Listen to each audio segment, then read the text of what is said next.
Turning overseas now, the war in Gaza. Gaza's latest hospital has become the focal point of the fighting as Israeli Prime Minister Benjamin Netanyahu has agreed to specific pauses in the war. For the latest, we want to bring in Shayndi Raice. She is the Middle East Deputy Bureau Chief for the Wall Street Journal. Shayndi, thanks for being with us this morning. What is the situation on the ground there right now as Israel has escalated its ground operations in Gaza? Well, right now, the major battle appears to be around the al-Shifa hospital, which is Gaza's largest hospital. There had been at one point as many as 60,000 people that had been taking shelter there. We think now there are perhaps something like 1,500, but the numbers are honestly a bit unclear. We don't know the details of where the firefights are going on or what kind of fights, but there appears to be some intense battle there. Israel contends that Hamas has a headquarters underneath the hospital. Hamas denies that, but there is clearly fighting going on, a very intense battle being waged around there right now.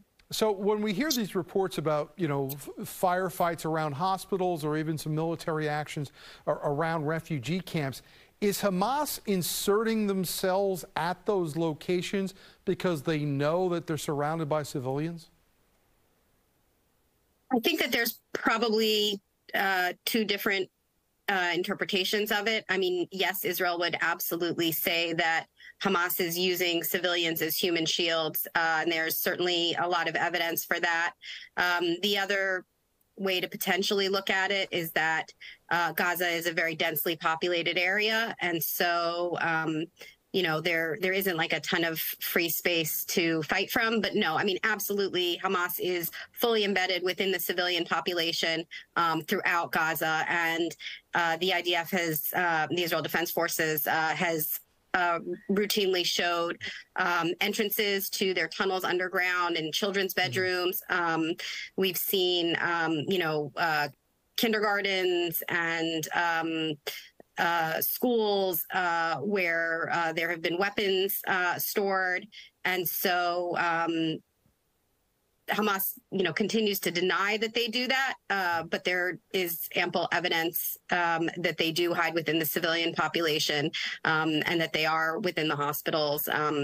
Whether there's a command center and a headquarters underneath, we only know what the Israeli intelligence tells us, which is that there is. Shayndi, let me ask you, there's a summit that's been going on of some of the Arab powers in the area, Syria, Iran, Saudi Arabia. They have not exactly been hospitable to bringing in Gaza refugees into this country. What effect could they have to improve the situation that's going on right now? I think it's going to be a little bit toothless, what's coming out of there. There is tremendous resistance to the idea of any Arab countries allowing refugees, Palestinian refugees, to come in. There's this belief that by moving people, you are committing, an ethnic cleansing, and the idea is that this is sort of what Israel wants, and so there's a lot of pushback on that. And they're not going to do that. It's not going to happen. I think that sort of the only thing that they can do is make proclamations, which is what they have been doing. Perhaps there could be some humanitarian funding that could come in, and some of these countries could be involved in discussions about what happens the day after. But I don't know right now that whatever they say is going to have a big impact. All right. We appreciate you joining us this morning. Shayndi Raice from the Wall Street Journal, the Middle East Bureau Chief, and we'll have you back on again real soon.